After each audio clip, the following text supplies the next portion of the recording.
with a plot to sell Joseph off. At first, they was going to kill him, but we know that Reuben heard what they was going to do, and he stopped them from killing his brother, and they put him in a pit. And Reuben was planning on coming back to get Joseph and to take it back home to his father, but the brothers moved ahead, and some Midianites came by. And when they came by, they sold their brother, their own flesh and blood, into slavery. And we know that he ended up, turn on over with me to chapter 39. He ends up there at Potiphar's house. And Potiphar down in Egypt, when the Midianites bought him, they took him to Egypt and they sold him for $2,650 to Potiphar. And Potiphar was the captain of the guard. He was the king's military man. He was the captain of the guard, and he was over all the military factor there down in Egypt. And as I was looking at this, I went down to verse 2 in chapter 39 real quick, and it said, and the Lord was with Joseph, and he was a prosperous man. And everything that Joseph had touched, it became a wonderful to Pharaoh. He everything that he touched, he increased it. God increased it through Joseph. And Joseph found favor in Pharaoh, and Pharaoh gave him charge over his whole house, everything that he had, his finances, his property, everything. And Joseph had full charge. And Joseph, he kept his faith with God. He didn't do anything unless he considered God first. And then when you look at the text tonight, we're going to find out that because he was so faithful to God, the enemy kept coming after Joseph. He wouldn't leave him alone. And I said it because we know in last week's lesson, we know that Potiphar's wife came to Joseph and tried to make Joseph sleep with her. But Joseph was an honorable man. And Joseph said he would not go against what God had called him to be. And Joseph tried to stay away from her, but she tricked him one day and got him in the house alone. And the Bible teaches us here in the lesson that when they was alone, and she pulled on Joseph's gown because Joseph wouldn't come to her. And Joseph fled out of the room and left this gown there. And she became frustrated with Joseph. And the Bible teaches us here in chapter 39 that when she became frustrated, she called the guards in and said, come and look what this Hebrew had tried to do to me. He tried to sleep with me. And she lied on Joseph. And because of that, Pharaoh put Joseph in jail. And Joseph said that God had gave me everything, charge over Pharaoh's whole house. But one thing that he not give me was Pharaoh's wife. And Joseph was an honorable man. He said, I'm not going to do anything against God. And because of that, Pharaoh put him in jail. And y'all know the story when we got down to chapter 4, how when he was put in jail in chapter 40, when he was put in jail, and the chief butler and the chief guard, baker, had got thrown in jail as well. Pharaoh had got frustrated with them, and he threw them in jail. And while they was in jail, they met this young man by the name of Joseph. And before we go any further tonight, I want us to remember what we talked about on last week. There's three things that faith does. Faith sees the invisible. Faith believes the impossible. And faith receives the incredible. The three things that faith will do. And we're seeing all three things manifesting themselves in this lesson.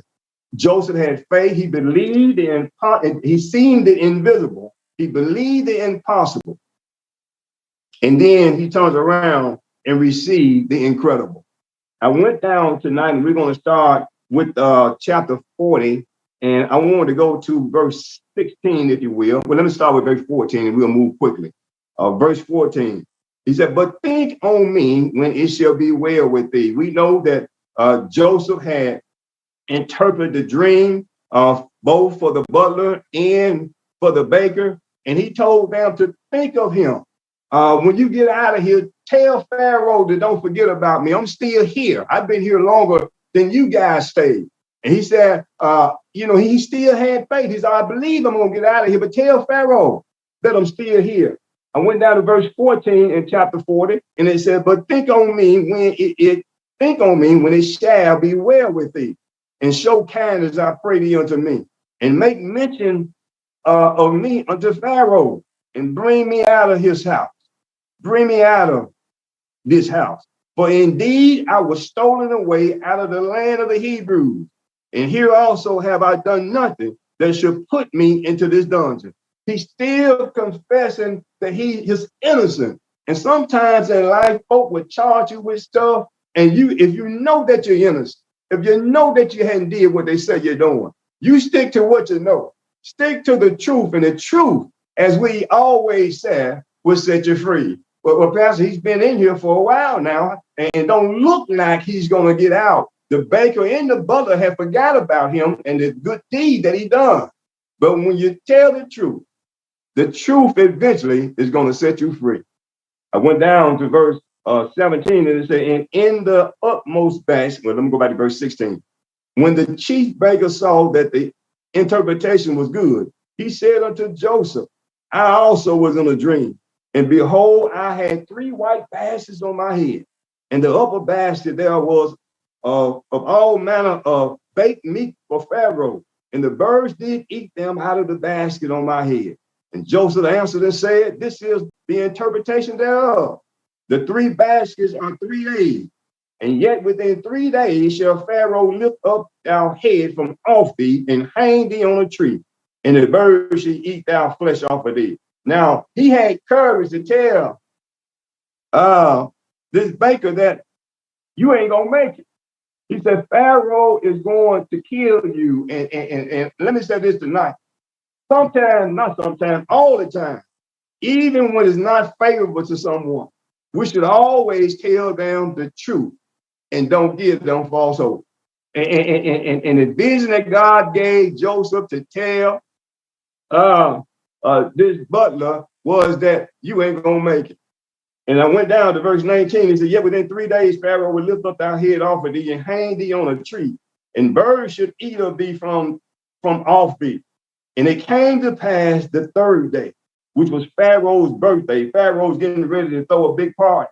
And as he threw that party, that he had made a feast unto all his servants, and he lifted up the head of the chief butler and of the chief baker upon his servants. And he restored the chief butler, but he hanged the baker on a tree. In verse 22, he hanged the chief baker as Joseph had interpreted to them. Yet did not the chief butler remember Joseph, but forgot him. Can we put a pin in there tonight? Because see, when people tell you something and they wanting something from you, they forget what they promised you that they're going to do after they get out of their situation. And this happened to Joseph here. When the chief baker got out, he forgot about the chief butler got out. He forgot about Joseph. And then go down over to chapter 40, if you will. I'm trying to move fast so we can get to the new lesson tonight. But Joseph tests with Pharaoh's dream. Now, Joseph then had the test with the dream of the butler and also the dream of the baker. Now, here he's going to have a test with Pharaoh's dream. And in chapter 41, in verse 1, it came to pass at the end of 2 full years that Pharaoh's dream, and behold, he stood by the river. And behold, there came up out of the river 7 well-favored cows, fat fleshed, and they fed in the meadow. And behold, 7 other cows came up after them out of the river, ill-favored. They were scrawny, lean flesh. And then in verse 4, and the ill-favored and the lean flesh kind did eat up the 7 well-favored and fat kind. So Pharaoh woke up. Now he said, the vision that I had, that I seen cows come up out of the river. Some of them was fat and full, and the rest of them was lean and poor and skinny. But I seen the poor one eat up the flesh one. I seen, he said here that in verse 6, and behold, 7 thin ears of blast of corn was with the east wind sprung up after them. Then in verse 7, and then the seventh end is the vow. He's telling him the second part of the dream. In verse 7, and the seventh end is the vow, the seven ranked in 40 years. And Pharaoh woke up, and behold, it was a dream. And it came to pass in the morning that his spirit was troubled. And he sent and called for all the musicians of Egypt and all the wise men. Now, can I put a pin here tonight? He still has Joseph in prison. And he's calling for all the musicians and the wise men of Egypt to come and to interpret his dream. Verse 8, and it came to pass in the morning that his spirit was troubled, and he sent and called for all the musicians of Egypt and all the wise men, therefore, and Pharaoh told them the dream. But there was none that could interpret the dream unto Pharaoh. Then spake the chief butler to Pharaoh, saying, I do remember my faults this day. Now, after all this time has passed, 2 full years, when the butler got out, he left Joseph in prison. And he promised Joseph he was going to tell Pharaoh what he had done for him. But y'all know how people will do you sometimes. They'll promise you something when you're doing something for them. But when they have gotten what they want, sometimes people will forget about what they promised. And I want to say this tonight, if you ever promise somebody something, we ought to stand to it. Because see, we're telling that person, we're giving them hope that I'm going to do this or I'm going to do that for you. And he didn't do it. But look what happened in verse 9 here. Then spake the chief butler unto Pharaoh, saying, I do remember my faults this day. Pharaoh was wroth with his servant. He said, man, you waited 2 years since you've been out, and now you're going to bring this up about Joseph? Pharaoh in verse 10. Pharaoh was wroth with his servant and put him inward into the captain of the guard's house. Both me and the chief baker, we were dreamed a dream in one night. And I and he, we dreamed each man according to the interpretation thereof. He's telling Pharaoh about what happened in prison when he was there. He's talking about him and the butler and the baker. In verse 12, and there was there with us a young man, an Hebrew, servant to the captain of the guard. And we told him, and he interpreted to us our dream. To each man according to his dream did he interpret. Verse 13, and it came to pass as he interpreted to us, so it was. Me he restored unto mine office, and him he hanged. He's exactly the way that Joseph dreamed, exactly the way that it happened, O king of Egypt. He's talking to the king. In verse 14, then Pharaoh sent and called Joseph, and they brought him hastily out of the dungeon. And he shaved his head, changed his raiment, and came in unto Pharaoh. Now look here, Joseph been in prison for a good long time now. And he's been called to come to the palace to speak to Pharaoh. And before he do anything, it takes time to present himself. He takes time to clean himself up. Took a bath, shaved his head, and put on some clean clothes. Now, I'm just saying here that the Bible mentioned this. This seems like it's minute and not really important. But when you're getting ready to do something for God, we need to make ourselves presentable. And then, because Joseph knew what his call was. In verse 14 again, then Pharaoh sent and called Joseph, and they brought him hastily out of the dungeon, and he shaved himself, changed his raiment, and came to Pharaoh. And Pharaoh said unto Joseph, I have dreamed a dream, and there is none that can interpret it. And I have heard say of thee that thou canst understand a dream to interpret it. Now, I kept looking at this. I was saying to myself, why did not Pharaoh know that Joseph could interpret dreams? He had been in his house. He was the chief of everything that Pharaoh had. He was over his house, his money, his cattle, and everything that Pharaoh had. And Pharaoh thought he knew everything about Joseph. But he didn't know that Joseph had the interpretations of dreams. And what I'm trying to say tonight, a lot of times your enemy will try to figure you out and know exactly what you can and can't do. But don't never let the enemy know everything. He didn't know that Joseph had a special gift from God. And see, sometimes when your enemy attacks us, don't tell him everything. He didn't know that God still had some more in Joseph. He had just seen some of what Joseph had done. And that wasn't enough to keep Joseph out of prison. But look what's going to happen in the coming lesson. Verse 13, it said, and it came to pass as he interpreted to us, it was me he restored unto mine office, and him he hanged. In verse 14, and Pharaoh sent and called Joseph. They brought him hastily out of the dungeon, and he shaved his head and changed his raiment and came in to Pharaoh. Pharaoh said unto Joseph, I have dreamed a dream, and here is none there that can interpret and give understanding of the dream. And in verse 16, and Joseph answered Pharaoh, saying, it is not in me. God shall give Pharaoh an answer of peace. Can we put a pin in there? Joseph could have said that, yeah, I have the interpretation. I have the gift of interpretation. But Joseph wanted Pharaoh to know who had the power. Here he said, it's not in me. There's none that can interpret. I have heard it say, cannot understand a dream interpret. Verse 16, and Joseph answered and said, it is not in me. I circled that on my Bible. Because sometimes we get the big head and we go to doing stuff and really helping people, but we get to thinking we doing it.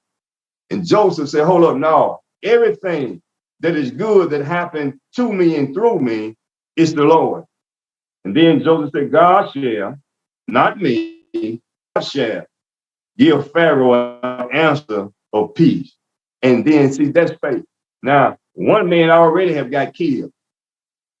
One of his servants, the baker, that already have got killed. And now Joseph here in verse 16, he said, God should give Pharaoh an answer. And Pharaoh in verse 17, and Pharaoh said unto Joseph, in my dream, behold, I stood up on the bank of the river. And beheld, there came out of the river 7 kinds, flesh and well favored, and they fed in the meadow. And behold, 7 kinds came out of them, poor and lean. He's talking about the cows again that came up out of the river. Let's go on down to verse 20. And the lean and the ill-favored kind did eat up the first 7 fat kind. Now, I got to put a pin here tonight. It said when the first cows came out, they were fat and flushed, and they was eating in the meadow when they came out of the river. And then there was another came out of the river, another set of cows when they came out, and they was lean and poor. And then in verse 21, and when they had, in verse 20, and the lean and the ill-favored cow did eat up the first 7 fat cows.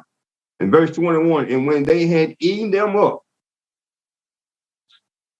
it could not be known that they had eaten them, but they were still ill-favored as the beginning, so I woke. Now, we got to look at what Joseph is saying here. Sometimes when God allows you to value your enemy, and then other folk don't see no change. They don't see what's in you. You still look the same. And what I'm saying tonight is, see, when we work through God and God works through us, God will make us look like sometimes that we ain't just got no power, no strength. Sometimes he'll make us look so weak to the enemy that the enemy think that they can do anything, that they can devour us. But the strength is not on the outside. The strength is on the inside. And what I'm saying tonight, some people will count you out because you don't look like that you're prospering. You don't look like you got no power. But it ain't what it looked like. It's what it is when you got it on the inside. And I looked at verse 22 again, and it said, and I say in my dream, and behold, 7 ears came up in one stalk, full and good. Now he's going to another part of the dream. 7 years came up in one stalk, full and good, well filled out corn. In verse 23, and behold, 7 ears withered then in blast, with the east wind sprung up after them. The fat corn came up first, and then after that, little old thin bristle corn came up. In verse 23, behold, 7 ears withered thin in blast, with the east wind sprung up after them. And the thin ears devoured the 7 good ears. And I told this the musicians, but there was none that could declare it. Pharaoh said, I told this part to the musicians, the soothsayers and all of them, magic men, and they could not interpret it. Again, look what he's saying here. The thin devoured the fat, the poor, and the look like to be needed, divide the great and the mighty. And then it goes on here in verse 25, and Joseph said unto Pharaoh, the dream of Pharaoh is one. God has showed Pharaoh that he is about to, what he is about to do. My. Okay, we got to put a pin here tonight. God is getting ready to show Pharaoh what he's about to do. He's finna make the needy and the poor looking to become empowered. Joseph is still in jail. He don't have no power. But God is finna show Joseph that even, God is finna show Pharaoh that even though Joseph is in prison, God has not left him. And when it looked like Joseph would be down and out after being in prison for 2 years and hadn't been heard from Pharaoh, and Pharaoh hadn't even thought about him or checked on him, but God is finna turn this thing around. And now look at verse 25. And Joseph said unto Pharaoh, the dream of Pharaoh is one. God has showed Pharaoh what he's about to do. Verse 26. The 7 good kind are 7 years, and the 7 good ears are 7 years. The dream is one. The 7 thin and ill-favored kind that came up after the 7 years, and the 7 empty ears blast with the east wind shall be 7 years of famine. He said, now, these 7 years of corn that came up, it's going to be 7 years of trouble. Ain't nothing in the land going to continue to grow. Everything is going to dry up, and there's going to be a famine in the land. Go down to verse 28. And this is the thing which I have spoken unto Pharaoh. What God is about to do, show it unto Pharaoh.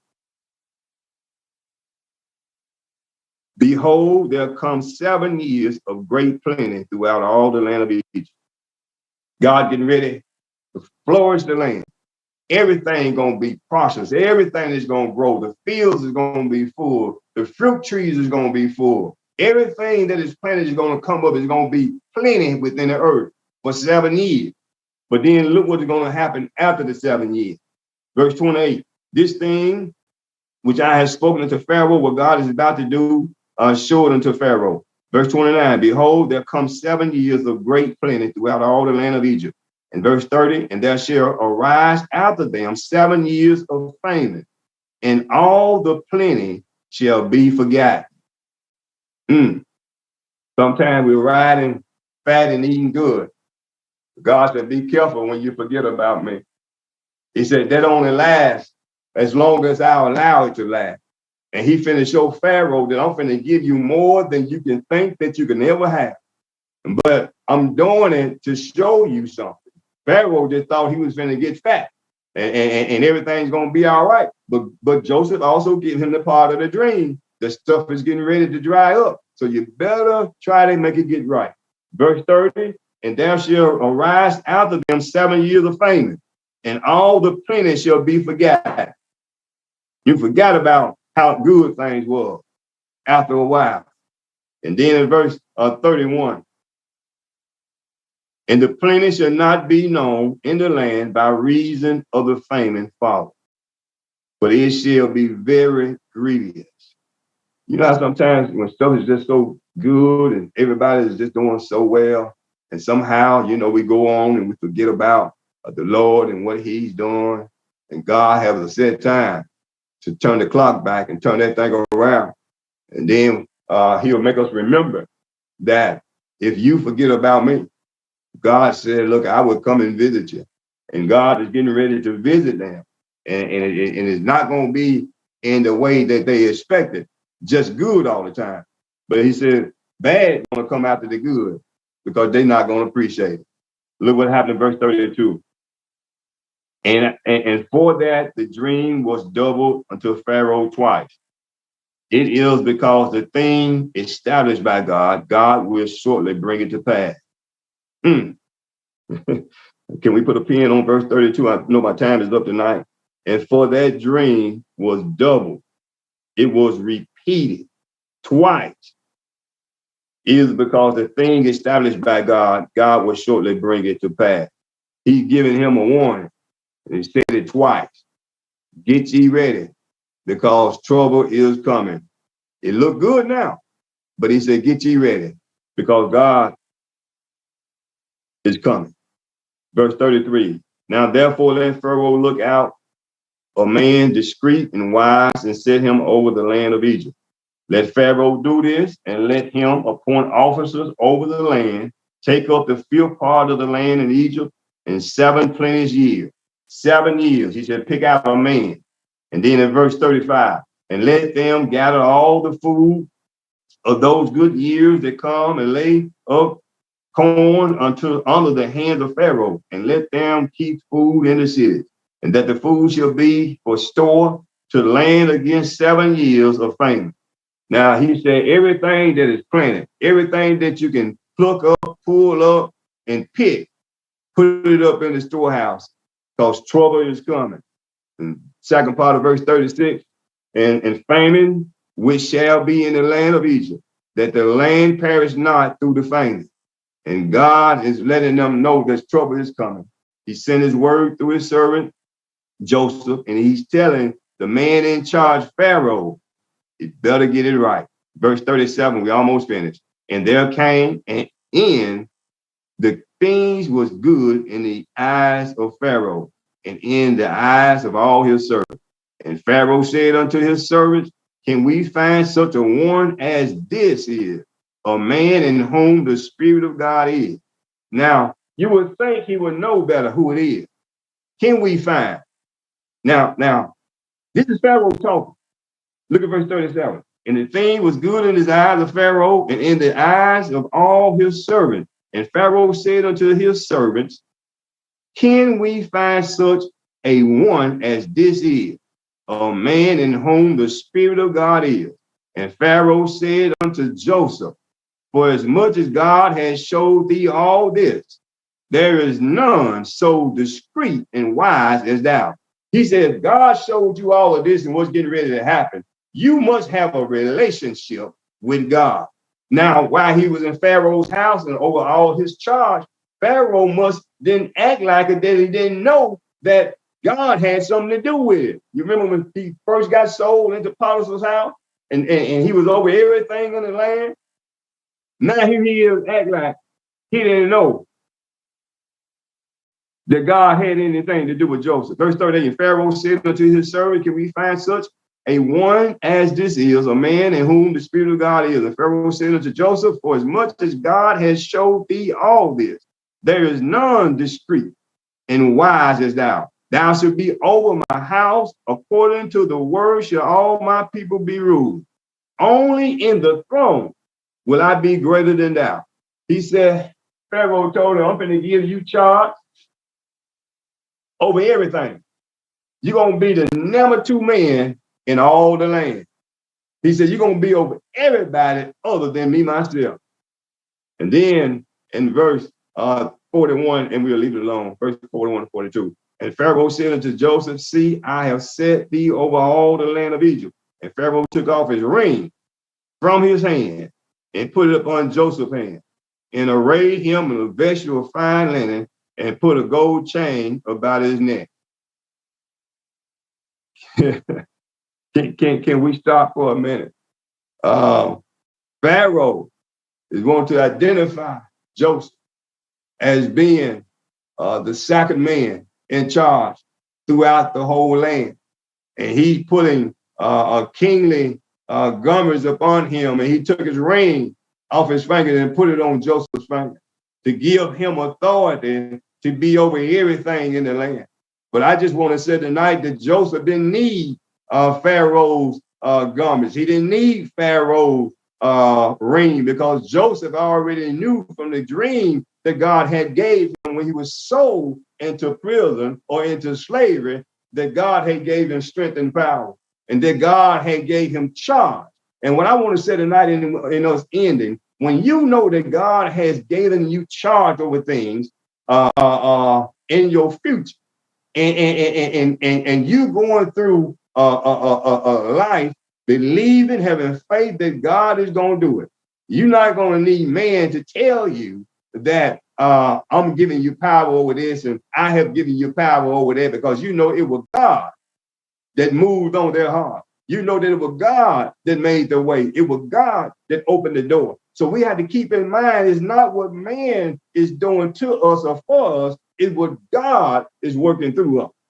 And if we keep our faith and hand in God, God will continue to open up doors that man have had shut. God will continue to bring blessings and favor if we just hang in there. Well, somebody said, well, Pastor, he's in prison. What kind of favor is that?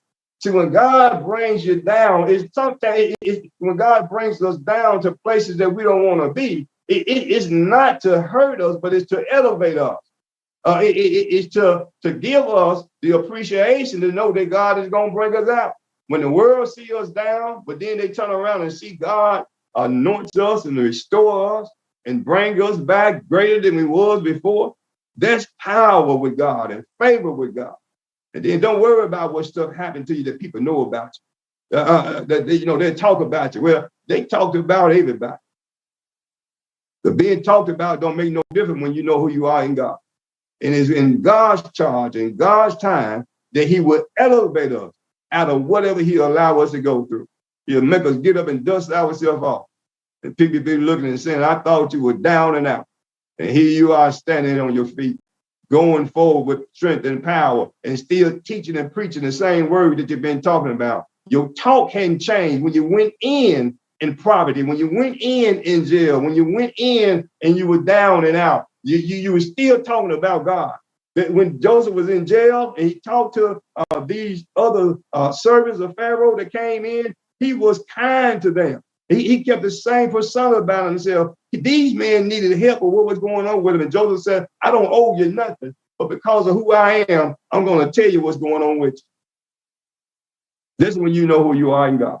At your lowest state, and you still working God's charge. And then, Lord, I know we over now.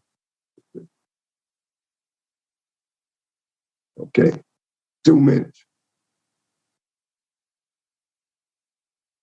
Verse 42 real quick. And Pharaoh took off his ring, put it on his hand, and put it up on Joseph's hand, and arrayed him in a vesture of fine linen and gold chain around his neck. And he made him to ride in the second chariot which he had. And they cried before him, bowed the knee, and made him ruler over all the land of the earth. And Pharaoh said unto Joseph, I am Pharaoh, and without thee shall no man lift up his hand or foot in the land of Egypt. Won't God do it? But God ain't through with this story yet. Joseph's faith is not only going to elevate him to where he is right now, but his faith is going to do some miraculous things when it comes even to his family. And when you got faith to know that whatever you go through, God is going to bring you out. And even the folk that help put you where you are, going to be able to get an opportunity to say and see that, look, it must be the favor of God that's landing on you. So we're going to leave it there tonight. Faith, it does 3 things. Faith sees the invisible. Faith believes the impossible. And faith brings forth the incredible. And next week, we're going to look at the bringing forth of the incredible. I thank everyone for signing on tonight. And We ask that you continue to be faithful, continue to invite others to come and to be on with us in Bible study and also on Sunday morning. Again, Sunday morning is our Mother's Day celebration, and we're asking all to invite family and friends and come on out and let's just have a good time in the Lord as we celebrate our mothers, amen, and women of the church. And we're looking for a grand time in the Lord. We ask that you continue to pray for our sick. I won't go down the list because we have so many on it, and I don't want to miss anyone tonight. But I know that you know who they are, and we are asking that you just continue to be praying for all the members inside and outside of the church that we know about and affiliate with, and bid them a Godspeed. We thank you tonight. Let's come on and just turn our mics on and ask you for a very special prayer. I got to say this for Sister Gloria Muhammad, who is still in the hospital in somewhat of a critical situation. And so I'm asking for very, very special prayers for her on tonight and her family, Brother Ali, that God will give them strength and God will bring healing. Come on, let's turn our mics on and say our